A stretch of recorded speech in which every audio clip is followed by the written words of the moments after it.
A tragic end to the search for 3 missing teens in Israel, breaking details on the end to the desperate manhunt to find them.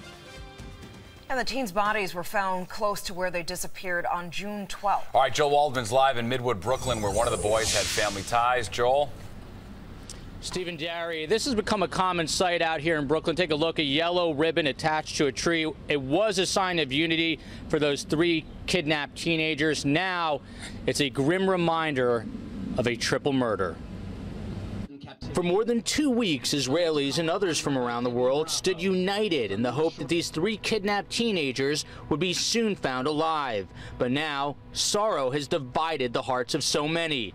The Israeli army says searchers found 3 bodies believed to be those of the young kidnapping victims. Here at home, Brooklyn State Assemblyman Dov Hikind struggled to fight back tears talking about the news. I was in my office.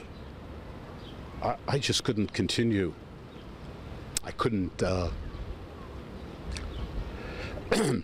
couldn't sit there.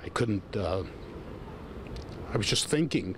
Every day we were praying, every one of us. State Assemblyman Hikind, like Israeli Prime Minister Benjamin Netanyahu, puts the blame squarely on the Palestinian Authority, which had just recently taken steps to form a unity government backed by Hamas.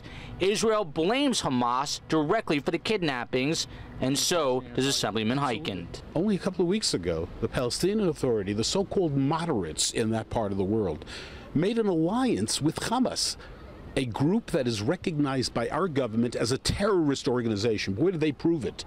Today. Meanwhile, in D.C., the Obama administration has said it would continue to cooperate with the Palestinian government despite these killings and recent rocket attacks into Israel. We have, as you noted, been in touch with both sides and have been urging continued security cooperation, that the Israelis and the Palestinians continue to work with one another on that, and we certainly would continue to urge that, in spite of obviously the tragedy and the enormous pain on the ground as a result. Israeli officials say the bodies, believed to be those of Naftali Fraenkel, a dual U.S. citizen with ties to Brooklyn, Gilad Shaar, and Eyal Yifrah, were found under rocks in an open field near the Palestinian town of Hebron. Palestinian Authority leader Mahmoud Abbas has condemned the killings. Meanwhile, there were supposed to be a few vigils around town this evening. They have turned into memorials.